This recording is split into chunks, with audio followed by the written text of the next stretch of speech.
예, 반갑습니다.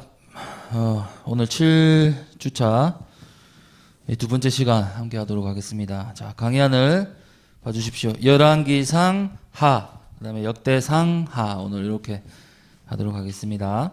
자, 네모박스칸 한번 보시면 열왕기상 하는 본래 히브리어 성경에서는 한 권의 책입니다. 열왕기상 하는 왕들의 행적을 기록한 책입니다.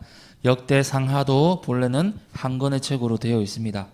열왕기와 역대기의 차이점은 열왕기서가 이스라엘 통일왕국, 분열왕국 이 모든 역사를 다 다루고 있는 반면에 역대기는 북이스라엘 왕들을 거의 언급하지 않고 남유다 왕들의 내용을 다루고 있다. 이게 차이점입니다.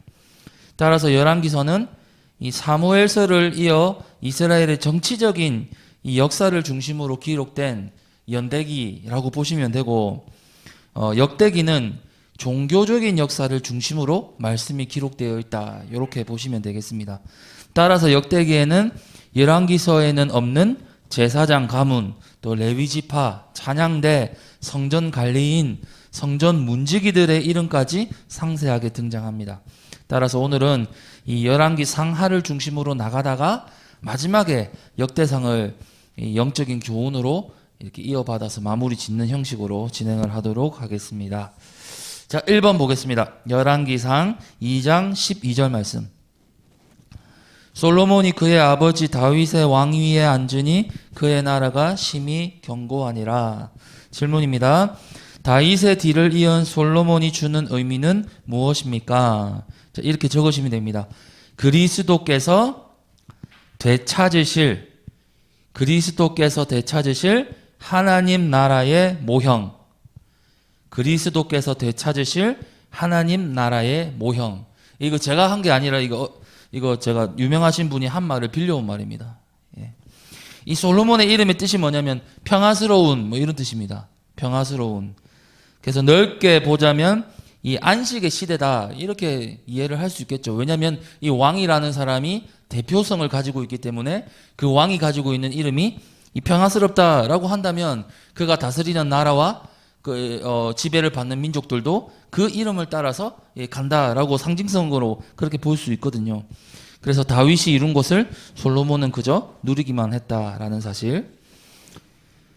열왕기상 5장 4절 말씀은 이제 내 하나님 여호와께서 내게 사방에 태평을 주심에 원수도 없고 재앙도 없도다. 태평이란 말은 나라가 안정되어서 아무 걱정이 없다 이런 뜻입니다. 솔로몬 시대는 전에도 후에도 없는 이 평화와 안정의 시대, 부강한 시대, 이 시대를 말합니다. 자, 두 번째 질문은 솔로몬은 누구를 나타내고 있습니까? 지혜의 왕 예수 그리스도. 지혜의 왕 예수 그리스도. 열왕기상 3장 12절. 내가 내 말대로 하여 내게 지혜롭고 총명한 마음을 주노니 내 앞에도 너와 같은 자가 없었거니와 내 뒤에도 너와 같은 자가 일어남이 없으리라. 지혜의 왕이죠, 솔로몬은. 그리고 이 나라는 지혜로 다스려지는 그분의 나라 이렇게 생각하시면 됩니다. 누가복음 2장 52절 말씀에 예수는 지혜와 키가 자라가며 하나님과 사람에게 더욱 사랑스러워 가시더라. 그냥 언급한 말씀이 아니겠죠. 자, 세 번째 질문. 솔로몬의 시대가 그려내는 하나님 나라는 무엇입니까? 옆에 요한복음 19장 30절, 다니엘서 2장 44절은 끄어주시기 바랍니다. 제가 직접 만들고 있다는 표시로 끄어주시고. 자, 1번. 열왕기상 4장 20절에서 21절. 유다와 이스라엘의 인구가 바닷가의 모래같이 많게 되매 먹고 마시며 즐거워하였으며 솔로몬이 그 강에서부터 블레셋 사람의 땅에 이르기까지 애굽 지경에 미치기까지의 모든 나라를 다스림으로 솔로몬이 사는 동안에 그 나라들이 조공을 바쳐 섬겼더라. 또 이 말씀이 창세기 22장 17절 말씀에 이 성취는 아니지만 이 그림자적 성취라고 보시면 됩니다. 내가 내게 큰 복을 주고 내 씨로 크게 번성하여 하늘의 별과 같고 바닷가의 모래와 같게 하리니 내 씨가 그 대적의 성문을 차지하리라. 이 말씀과 연결이 됩니다. 자, 두 번째, 열왕기상 4장 25절. 솔로몬이 사는 동안에 유다와 이스라엘이 단에서부터 브엘세바에 이르기까지 각기 포도나무 아래와 무화과 나무 아래에서 평안히 살았더라. 자, 이 말씀은 미가서 4장 4절 말씀해 보면 각 사람이 자기 포도나무 아래와 자기 무화과 나무 아래에 앉을 것이라. 그들을 두렵게 할 자가 없으리니 이는 만군의 여호와의 입이 이같이 말씀하셨습니다. 이 말씀과 연결이 됩니다. 그러니까 미가서 4장의 주제는 이 여호와께서 이루실 평화에 관한 것이거든요. 그 평화의 모습을 방금 읽었던 이 미가서 4장 4절이 이런 식으로 표현을 하고 있어요. 포도나무 아래와 자기 무화과 나무 아래 각 사람이 앉아서 편하게 쉴 것이다. 이렇게 표현을 하는 거죠. 근데 그 모습이 바로 이 솔로몬의 시대 가운데 나타났다는 겁니다. 따라서 솔로몬의 시대가 주는 의미는 장차 오게 될 하나님 나라의 모습인 거죠. 이렇게 증명이 됩니다. 자, 넘어가겠습니다. 2번 열왕기상 6장 1절 말씀. 이스라엘 자손이 애굽 땅에서 나온 지 480년이요 솔로몬이 이스라엘 왕이 된 지 4년 15월 곧 둘째 달에 솔로몬이 여호와를 위하여 성전 건축하기를 시작하였더라. 질문입니다. 솔로몬의 성전 건축이 우리에게 주는 메시지는 무엇입니까? 거기 보면 계시록 21장 2절을 맞고 6이라 되어 있죠. 거기 16절입니다. 죄송합니다. 그래서 계시록 21장 2절은 또 내가 봄에 거룩한 성 새 예루살렘이 하나님께로부터 하늘에서 내려오니 그 준비한 것이 신부가 남편을 위하여 단장한 것 같더라. 16절에는 그 성은 네모가 반듯하여 길이와 너비가 같은지라 하고 쭉 이렇게 나옵니다. 그러니까 솔로몬 성전은 우리가 장래에 머물게 될 새 예루살렘을 그려내는 겁니다. 그리고 솔로몬 성전은 지금 이스라엘의 중심부 가운데의 중심의 중심을 나타내고 있습니다. 마치 성막을 중심으로 살아가던 광야의 그 이스라엘 백성들의 모습과 똑같은 거죠. 그러니까 이거는 성경의 하나의 중심적인 주제는 계속해서 반복됩니다. 계속 반복되고 모양만 조금 다르게 나타낼 뿐이죠.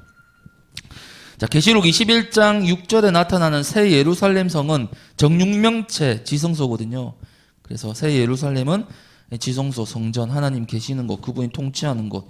그게 이제 솔로몬의 이 성전을 통해 나타난다. 똑같이 그렇게 이해하시면 되겠습니다.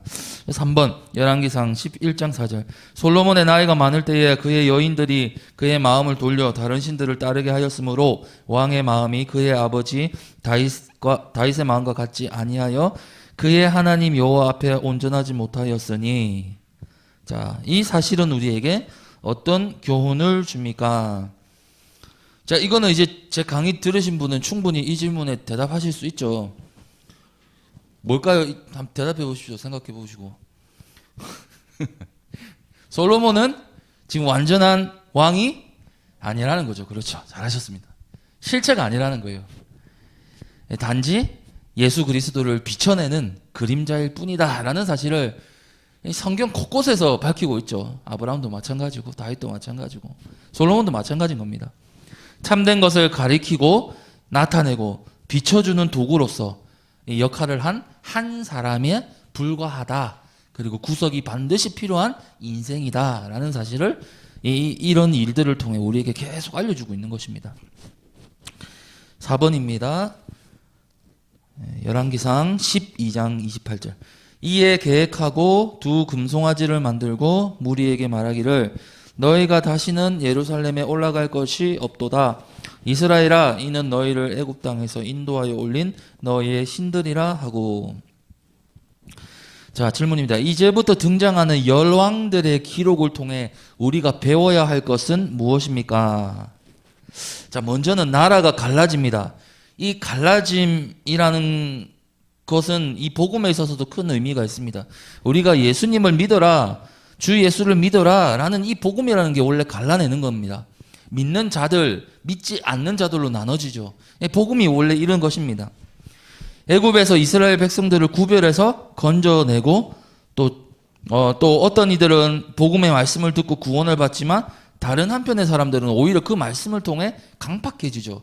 이 강팍하다는 말은 바로에게서 많이 쓰여진 말인데 원래 그 죄악의 사람 그대로 하나님께서 간여하지 않고 내버려 두신다라는 말입니다. 이런 일이 이 바로크가 이 야곱과 에서에서 나타나죠. 갈라내는 겁니다. 갈라지고 또 아브라함과 이스마엘이 갈라지고 이런 것이 복음의 역할이라고 보시면 됩니다. 그 다음에 열왕들을 통해 드러나는 것이 뭐냐면 이 마치 사사시대와 같다는 느낌을 많이 받습니다. 열왕들은 이 다윗과 솔로몬은 또 사울도 그렇고 뭔가 주는 의미가 분명하고 독특해서 이 개별적으로 구분이 가능한데 그 다음부터 나오는 열왕들은 이 마치 사사와 같은 거예요. 그래서 하나님의 이 반대편에 서 있는 이 왕과 같다는 느낌이 많이 듭니다. 그래서 그런 개념으로 이 쭉쭉 읽어 나가시는 게 필요할 것 같습니다. 중요한 것은 이 열왕들의 등장과 동시에 부각되는 한 직분이 이 갑자기 등장한다는 거예요. 그게 뭐냐면 선지자입니다. 그러니까 이 왕들은 열왕들은 이 사사에 대비되는 이 사사처럼 서어져 있지만 이 사사의 역할을 하지 못하는 그런 사람들로 계속 기록이 되고 있는 거예요. 그리고 거기에 반해서 선지자라는 사사가 등장을 해서 선지자의 사역이 갑자기 부각되는 어떤 그런 게 지금 나타나고 있습니다. 자, 네모 박스 칸 보시면 솔로몬이 죽고 난 후에 이어지는 북이스라엘과 남유다의 왕정시대는 크게 구속사적으로 두드러진 특징이 나타나지 않습니다. 여기서 우리가 주목해야 할 것은 선지자의 역할입니다. 그들은 악한 왕들 가운데 두려움 없이 나타나 죄를 지적하고 하나님의 말씀을 전하는 역할을 감당했습니다. 따라서 왕정시대는 세워진 왕들이 우리를 다스릴 이스라엘의 진짜 왕이 아니라는 그 일반적인 계속 말했던 그 사실과 또 이 나타나는 선지자들을 통해 예수님의 선지자적 사역이 무엇이고 예수님의 왕적인 사역이 무엇인지에 대해서 그려내고 있다. 이렇게 해석을 하는 게 맞는 것 같습니다. 이스라엘의 왕들은 세상 왕들 편에 서 있고 선지자는 그 반대편에 서서 그들의 죄악을 지적하면서 하나님께 돌아오는 역할을 하고 있다라고 보는 것이 이 열왕시대의 구속사의 바른 관점이다라고 생각되어집니다. 자, 넘어가겠습니다. 다음 페이지 5번. 열왕기상 18장 1절. 많은 날이 지나고 제3년에 여호와의 말씀이 엘리야에게 임하여 이르시되 너는 가서 아합에게 보이라. 내가 비를 지면에 내리리라. 자, 질문입니다. 왜 하나님께서는 엘리야를 통해 말씀하셨습니까? 자, 오므리의 아들 아합이 그의 이전의 모든 사람보다 여호와 보시기에 더욱더 악을 행하였습니다. 느밧의 아들 여로보암의 죄를 따라 행하는 것을 오히려 가볍게 여기며 시돈 사람의 왕 이세벨을 아내로 삼고 바알을 섬겨 예배하고 사마리아에 건축한 바알의 신전 안에 제단을 쌓으며 아세라상을 만들었더니 그 이전에 이스라엘 모든 왕보다 심히 이스라엘 하나님 여호와를 노하시게 하였더라 라고 되어 있습니다. 하나님께서 이스라엘 왕을 대신해 선지자들을 통해서 이렇게 말씀하시는 건 이 세워진 왕들의 악함 때문입니다.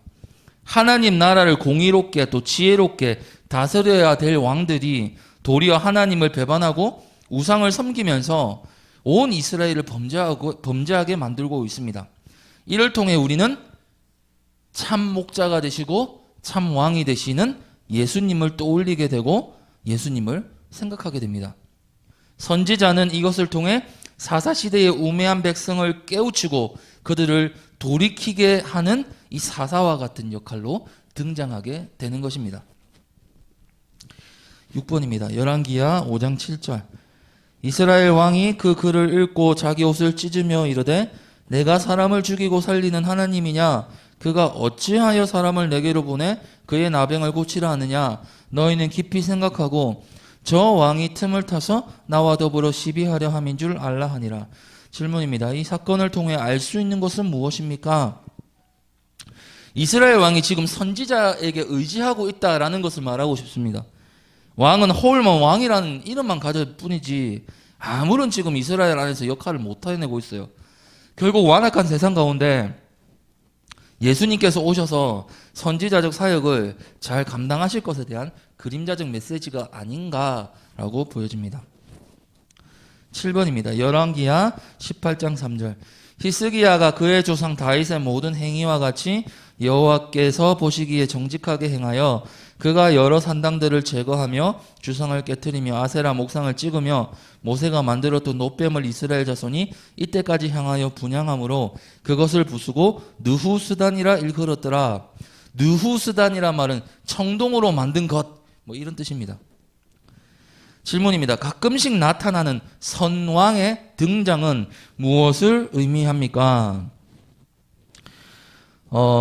여기서 재밌는 것은 이스라엘의 열왕들이 평가를 받는 거예요. 하나님 보시기에 선한 왕, 또 악한 왕, 이렇게 나눠지면서 평가를 구별이 된다는 점입니다. 놀랍게도 북이스라엘에는 19명의 왕이 있었는데 이 예후라는 왕이 선왕과 이 악한 왕의 평가를 동시에 받았고, 그 예후를 제외한 나머지 왕들은 전원 악한 왕이라는 타이틀을 얻었습니다. 이 히스기야 왕은 남유다의 왕인데 북이스라엘이 아수르에 멸망당하는 호세아 왕, 그때에 나타난 남유다의 대표적인 왕이에요. 그러면 이것은 무엇을 나타내는 겁니까? 하나님께서 예루살렘에 있는 남유다와 예루살렘과 그 성전을 특별히 돌보시고 그의 다윗의 왕위를 지금 보존하고 계시다라는 증거가 되는 겁니다. 8번입니다. 열왕기하 17장 6절. 호세아 제9년에 아수르 왕이 사마리아를 점령하고 이스라엘 사람을 사로잡아 아수르로 끌어다가 고산 강가에 있는 할라와 하볼과 메대 사람의 여러 고을에 두었더라. 질문입니다. 북이스라엘의 멸망이 주는 교훈은 무엇입니까? 이 옆에다가 가로해서 이렇게 쓰시면 됩니다. 왕하 17장 15절에서 18절. 왕하 17장 15절에서 18절. 이거는 나중에 너무 길어서 나중에 가서 한번 찾아서 읽어보시면 되겠습니다. 그러니까 이 내용은 하나님 앞에 범죄한 인생과 나라는 심판받고 제거된다. 그런 교훈입니다. 자, 다음 9번 넘어가겠습니다. 마지막 페이지 9번. 열왕기하 25장 7절 말씀. 그들이 시드기야의 아들들을 그의 눈앞에서 죽이고 시드기야의 두 눈을 빼고 노사슬로 그를 결박하여 바벨론으로 끌고 갔더라. 질문입니다. 남유다의 멸망이 주는 교훈은 무엇입니까? 이 남유다의 멸망도 북이스라엘과 마찬가지 원인입니다. 하나님을 섬기지 않았고 그분이 정하신 율례와 법도를 지키지 않았기 때문입니다. 예레미야 16장 10절에서 11절 말씀. 내가 이 모든 말로 백성에게 말할 때에 그들이 내게 묻기를 여호와께서 우리에게 이 모든 큰 재앙을 선포하시면 어찌 됨이며 우리의 죄악은 무엇이며 우리가 우리 하나님 여호와께 범한 죄는 무엇이냐 하거든 너는 그들에게 대답하기를 여호와께서 말씀하시되 너희 조상들이 나를 버리고 다른 신들을 따라서 그들을 섬기며 그들에게 절하고 나를 버려 내 율법을 지키지 아니하였음이라 라고 분명하게 말하고 있습니다. 10번입니다. 이제 역대상으로 한번 가보겠습니다. 역대상 1장 1절부터 4절. 아담, 셋, 에노스, 게난, 마할랄렐, 야렛, 에녹, 무두셀라, 라멕, 노아, 셈, 함과 야벳은 조상들이라. 질문입니다. 1장부터 시작되는 족보는 9장까지 이어집니다. 자, 이 족보가 주는 의미는 무엇입니까? 자, 역대상하는 정말 귀한 책입니다. 왜냐하면 어떻게 보면 열왕기서에 기록된 거 똑같이 반복해서 남유다 중심으로 한 번 더 적어낸 거네 이렇게 생각할 수 있거든요. 그런데 그 첫 장부터 족보를 기록함을 통해서 하나님이 어디서부터 지금 여기까지 보호를 하셨다는 거죠? 그렇죠. 천지를 창조하신 그때부터 그의 민족과 그의 백성을 선택하실 때에 그 때를 점점 지나오면서 나라가 멸망당하고 세워지는 여기까지 우리를 보존하고 계셨다라는 기록이 바로 역대기인 거예요. 그런 거죠. 그래서 하나님의 보존하심이 언약에 기반을 해서 그 성취하심이 하나님의 손에 의해 여기까지 오고 있다라는 사실을 우리에게 첫 장부터 알려주고 있는 책입니다. 자, 11번. 역대상 11장 10절. 다윗에게 있는 용사의 우두머리는 이러하니라. 이 사람들이 온 이스라엘과 더불어 다윗을 힘껏 도와 나라를 얻게 하고 그를 세워 왕으로 삼았으니 이는 여호와께서 이스라엘에 대하여 이르신 말씀대로 함이었더라. 질문입니다. 11장부터 시작되는 이 12장까지 이어지는 다윗을 도운 용사들이 주는 의미는 무엇입니까? 역대상 11장 9절 말씀에 만군의 여호와께서 함께 계시니 다윗이 점점 강성하여 가니라. 뭐죠? 다윗을 도우시는 하나님에 대한 기록입니다. 다윗을 도우시는 하나님. 이게 이제 언약이 되는 게 사무엘하 7장 16절 말씀에 내 집과 내 나라가 내 앞에서 영원히 보존되고 내 왕위가 영원히 경고하리라 하셨다 하라. 이 언약을 기반으로 해서 계속 하나님은 이 역대기에 처음에 시작된 그 하나님의 보존하시는 손길이 여전히 그 다윗을 돕고 계시다. 용사를 통해 돕고 계시다라는 것을 우리에게 지속적으로 일관적으로 보여주고 있다라는 사실입니다. 자, 마지막이네요. 12번. 역대하 36장 21절부터 23절. 조금 길지만 한번 읽어보겠습니다. 이에 토지가 황폐하여 땅에 안식년을 누린같이 안식하여 70년을 지냈으니 여호와께서 예레미야의 입으로 하신 말씀이 이루어졌더라.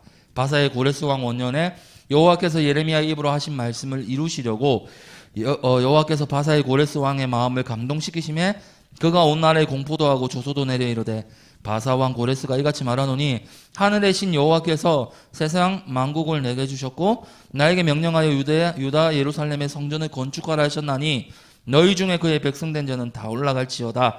너희 하나님 여호와께서 함께 하시기를 원하노라 하였더라. 자, 질문입니다. 역대하의 마지막 구절이 주는 의미는 무엇입니까? 자, 역대하에는 열왕기서에서 말하지 않는 구절이 지금 등장을 했죠. 그 내용은 하나님께서 70년을 다 채우시고 그 남은 자들을 다시 이스라엘 땅으로 돌아오게 한다라는 사실을 기록해 놨어요. 이 일은 하나님의 손에 이루어진 사실입니다. 그리고 당시 최고의 권력을 가졌던 이 바사왕 고레스는 자신의 입을 통해 하나님께서 그 일을 하셨다라고 고백을 하는 겁니다. 그러면 이 뜻은 뭘까요? 예, 진짜 왕은 하나님이시다라는 거죠. 그러니까 하나님께서 이 백성들을 다시 돌아가게 하신 진짜 이스라엘의 왕이시다라는 그 고백인 것입니다. 그래서 너희 중에 그 백성된 자는 다 올라가서 유다 예루살렘의 성전을 건축하라. 너희 하나님 여호와가 함께 하시기를 원하노라. 이렇게 말하고 있습니다. 따라서 열왕기서와는 달리 역대기에는 이러한 영적인 교훈들, 하나님께서 그의 백성들을 어떻게 이끄시고 그의 손에 의해서 어떻게 구원하시고 어떻게 그의 나라를 세우고 보존하고 회복하시는지에 대한 기록이 담겨져 있는 거예요. 그러니까 역대기는 정말로 귀한 책입니다. 자, 이제 하나님의 은혜와 사랑을 이 두 가지 책을 통해서 한번 바라보시면 좋겠고, 또 이 악한 백성을 다른 곳에 보내셔도 다 깔고 닦으셔서 다시 돌아오게 하시는 하나님의 자비를 이 책을 읽으면서 느끼시면 될 것 같습니다. 열왕기서와 역대기를 통해 깨달아야 될 것이 바로 이겁니다. 하나님의 일하고 계심, 그리고 하나님이 그의 백성을 사랑하고 계시는 것, 여전히 사랑하고 계시는 것, 그것을 우리가 배우고 알면 될 것 같습니다. 저는 5분이 남았습니다. 자, 5분이 남았으니까 기도하고 일단 마치고 잠시 쉬었다가 다음 강의 시작하도록 하겠습니다. 하나님 감사합니다. 오늘도 열왕기 상하와 역대 상하를 봤습니다. 하나님, 우리 가운데도 일반적인 이 땅의 역사는 우리 가운데 계속 체험되고 베풀어지는 역사입니다. 하루하루 시간이 지나고 대통령이 바뀌고 또 통치자들이 변합니다. 그러나 그 역사들 가운데 하나님께서 진짜 왕으로 쓰셔서 당신의 백성들을 보존하시고 보호하시는, 인도하시는 그 역사도 우리 가운데 여전히 나타나는 사실입니다. 우리의 눈이 세상의 왕을 통해 영원히 우리를 다스리고 통치하시는 하나님의 통치를, 하나님의 역사를 믿음의 눈으로 바라보고 그분께 영광을 돌리며 그분과 함께 마지막 그날까지 힘을 내어 기쁨으로 살아가는 우리의 모습이 되어질 수 있도록 주님 함께하여 주시옵소서. 감사를 드리며 살아계신 예수님의 이름으로 기도드립니다. 아멘.